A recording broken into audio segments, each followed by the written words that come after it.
Nous sommes le 29 avril 2022. Il est presque 18 h sur Akhbar al-Bled. Ramadan Karim et bienvenue sur votre chaîne préférée.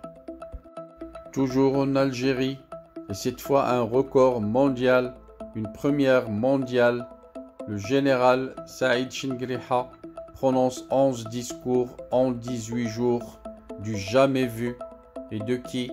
D'un général d'état-major, même pas un président de l'État algérien. Le chef de l'armée algérienne vient de faire pas moins de 11 sorties médiatiques en l'espace de 18 jours durant ce seul mois d'avril. Comment expliquer cette boulimie à pérorer en répétant la même chose dont est atteint le général Saïd Chingriha? Y aura-t-il du péril, du feu à la maison?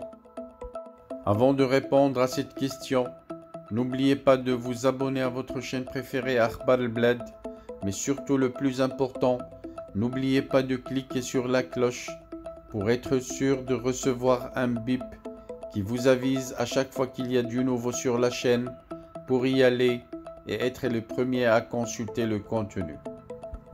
Ramadan Karim à vous tous.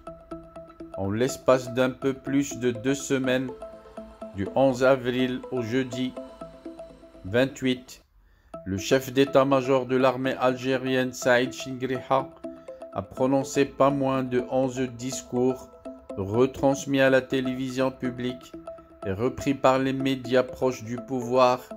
C'est quoi ça? À l'exception de 2 ou 3 titres, tous les médias algériens ont repris les discours de Chingriha.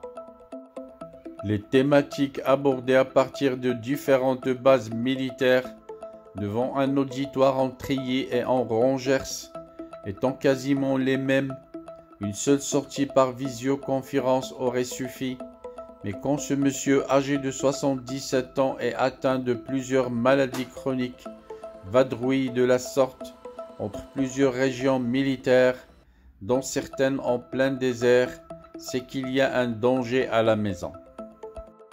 Lors de sa sortie chez le corps de la défense aérienne du territoire, le lundi 11 avril, Chingriha a lâché une phrase qui en dit long sur le moral des nouvelles générations de cadres militaires, mécontents d'être concurrencés par une vieille garde inamovible.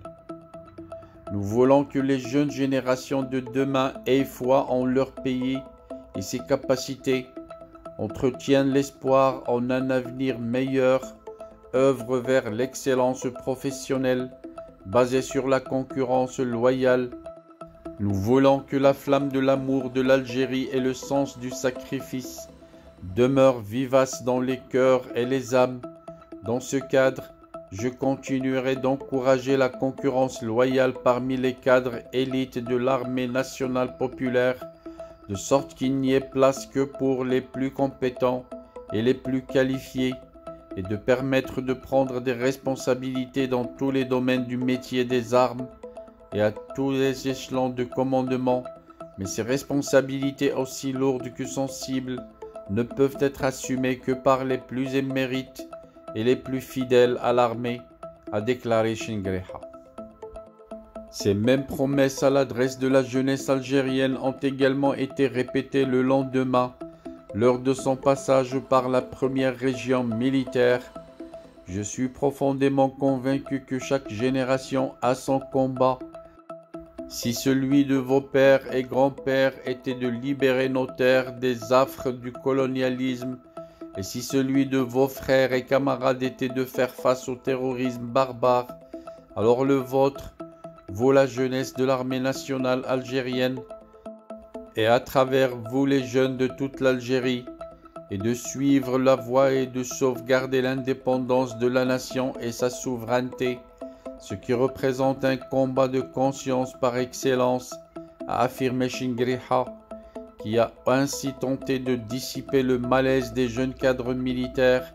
Il a donc promis l'amélioration des conditions de vie et de travail des personnels en vue de hisser le degré de vigilance et de veille et surmonter tous les défis au niveau de nos frontières nationales, disait-il.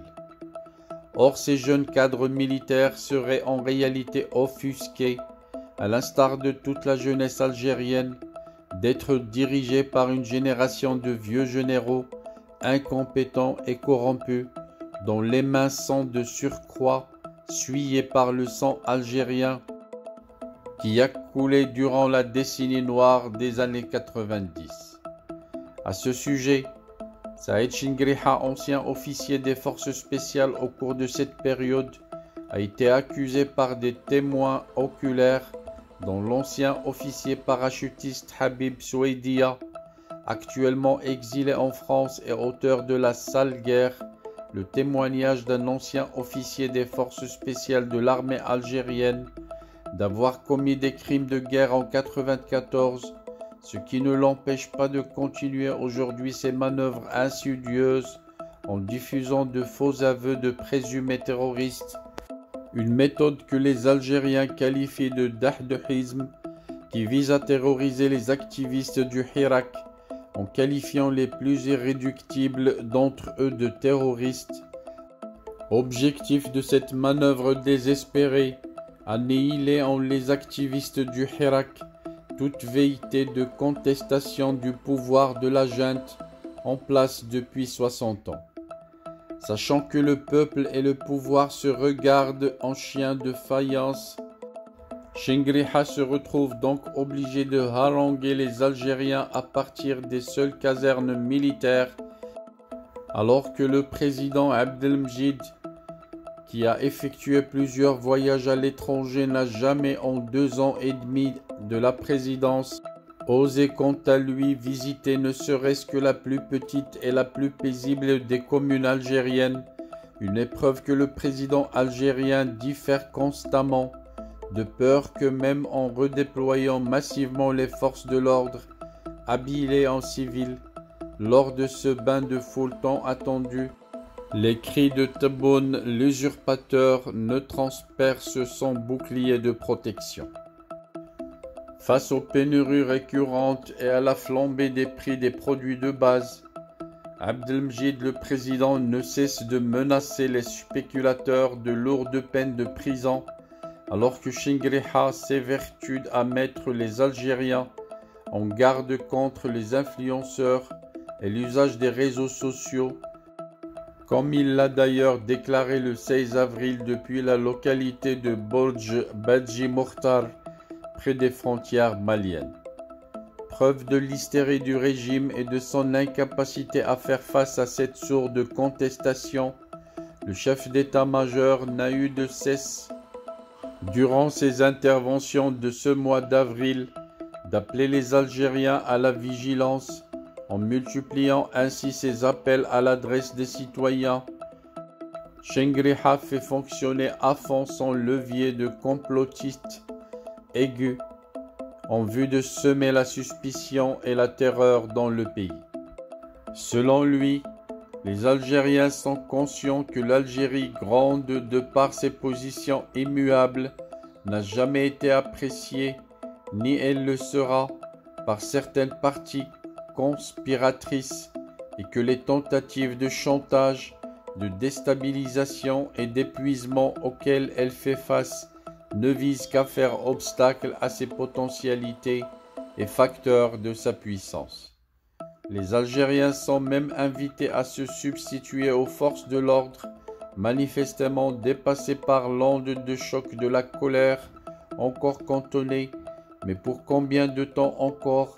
Dans les réseaux sociaux, il revient aux citoyens aujourd'hui bien plus que par le passé de faire preuve de discernement et de contribuer avec son grand sens patriotique à la préservation de la sécurité et la stabilité de notre pays, dit-il, afin de déjouer toutes les tentatives des ennemis de la nation, a même supplié Chingriha dans une requête ahurissante le 21 avril dernier. Est-ce le rôle des citoyens de préserver la sécurité et la stabilité d'un pays où sont passées les forces de l'ordre et l'armée?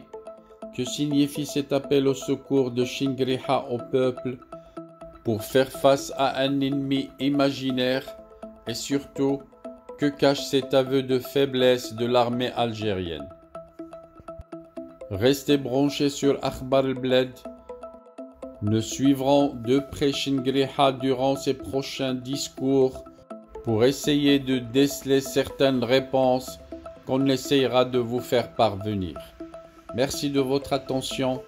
Restez branchés sur Akhbar al-Bled et n'oubliez pas de cliquer sur j'aime pour encourager la vidéo. N'oubliez pas non plus de partager la vidéo avec vos amis pour qu'ils puissent eux aussi écouter le contenu et suivre les péripéties Chingriha.